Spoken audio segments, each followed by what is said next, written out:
When I'm reading through the Word, I like to go line by line.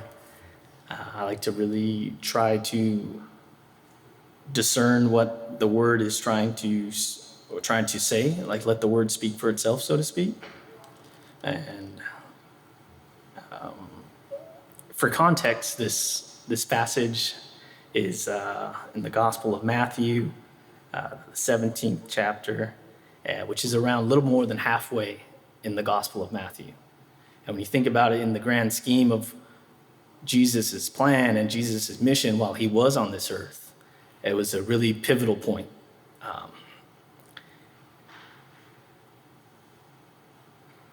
In this moment, he's coming down from the mountain, and that mountain was where he displayed to Peter, James, and John the transfiguration, so to speak, where he showed himself in his light and his glory, and some of his disciples were there to see that. And it's also coming down from that moment where already there is a crowd waiting for him. He's drawn back into the mountain to pray, to be with his disciples, and now he's coming down and there's a crowd before him. And it says, when they came down in the crowd, a man came to Jesus, falling on his knees before him and saying, and here we have a person just like us coming to the Lord. In this case, he was able to come to him physically and fall on his knees. And even though we may not to address the Lord like this in this moment, we can always learn to draw near to him and be able to pray and fall on all our knees anywhere we need be. But in this moment, he says, Lord, have mercy on my son. And he's acknowledging Jesus as his Lord and Savior. And like Madeline expressed, like he doesn't know what's going on with his son, because it says he has seizures and suffers terribly, and he often falls into the fire and often into the water. And as a new father and having a daughter, I can only imagine what it'd feel like to have a child in which you don't know what's going on with them. And you want to help them, and you're running out of options. And here we have a man coming before Jesus and acknowledging that I need you. And this story, it's really like the gospel in a nutshell. And I say it like nutshell as in like it's a seed. It's like in this story you can see how this man coming to him, not on his behalf. He isn't sick, it's his son that's sick. And he's trying to bridge that gap. And he says, I brought him to your disciples, and they could not cure him. And once again, we see Jesus stepping up for, at times, what the disciples can't do. And earlier already in the Gospel of Matthew, Jesus has given them the Spirit to cast out demons specifically. He has given them the power to heal the sick, to go from town to town and be covered with the Spirit of Christ. And so it doesn't make sense when the disciples can't do it. It's, again, for that father, it must have been even more worrying. It was like, I'm going to go to God. I'm going to find something to help my son who's suffering from fire and water. And just that illustration itself, it's like the most extremes. It's all the way to fire, all the way to water. And there are many paths for which you can find faith in, and he's going to the one, and initially the disciples can't. And there are 12 disciples, and I think there's no accident. There's also 12 tribes of Israel, and there's purpose into which they couldn't do it, as we all fall short of the glory of God. And again, going back to the gospel, we can see that even though we have faith and even though we have laws and we have religion and we can do all these things, at times we will not be able to do it without calling on Christ. And Jesus answered and said, "You unbelieving and perverse generation, how long shall I be with you? How long shall I put up with you?"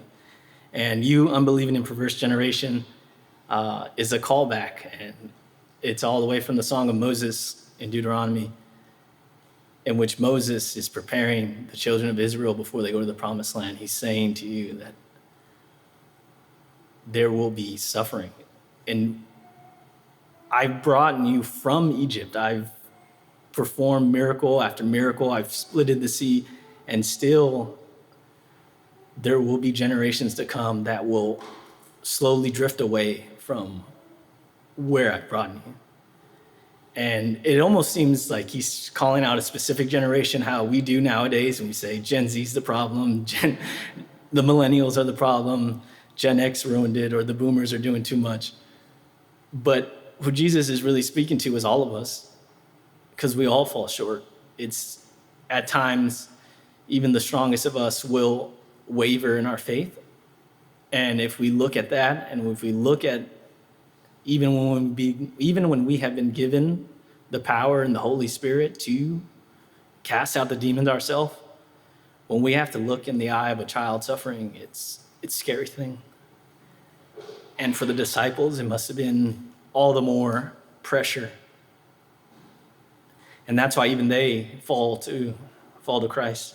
And they went to Jesus privately. Before I jump to that part, let me say that Jesus rebuked him, and the demon came out of him, and the boy was healed at once. And there was no time period in which there was healing required. There was no recovery. There was no rehab. This boy was healed at once. And something I like to go back to is John 1:1. In the beginning was the Word, and the Word was with God, and the Word was God. Because later in John 1:14, we can see that the Word was made into flesh. And Jesus Christ is the living Word of God. So if we go back, like Madeline mentioned before, all the way back to Genesis, and we ask ourselves, what can and what can't Jesus do? We can stop with what can Jesus do, because he can do it all. Because the same Word of God that said, "Let there be light," the same Word of God that made the mountains, that made the space, that made every star that you can see, that is the same God. And Jesus was there, and he rebuked them, and he was our Savior once again.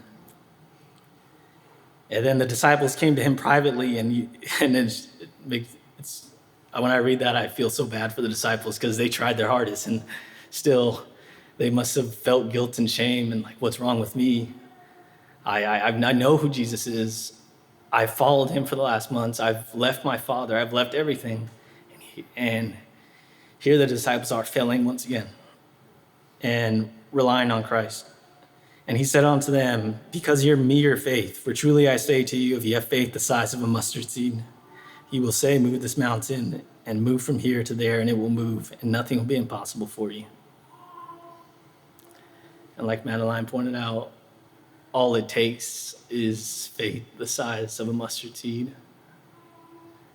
because you're calling on the power that is all power, the Almighty, and he is a merciful and graceful God. And it doesn't matter if you're in the strongest flame or the coldest ice. It doesn't matter if you are suffering physically, mentally. At any time, you can call on him. As we can see the fire, we know of 3 brothers that were in the fire, and they say there's a 4th man in the fire, and Jesus was there. And when the kid was thrown in the waters, we know that when the waters were wild and the disciples were out at the water and they saw Jesus walking on water, they know that there's no climb or place that Jesus can't reach. And at that point, we're reminded too that Peter was able to walk on the water ever so briefly when he had his eyes set on the Lord. But it was only when the waves were crashing and the wind was probably howling in his ears, which he had doubt. And that's when he fell in the water, and Jesus was able to come to him and rescue him as well. So it doesn't matter what that mountain is. That mountain can be sickness. That mountain can be struggling with addiction. That mountain can be something you're dealing with at work or school. All it takes is faith in the one who wants you to come to him, who wants you to acknowledge him and to call him. And he will be there, and he is a forgiving Father.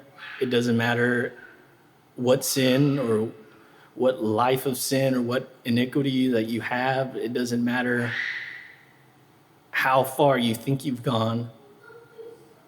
All it takes is that little bit of faith, and you'll be able to move that mountain. And now that we've concluded that one, I just want to say thank you for allowing me to speak at this moment. And I know in most times the speaker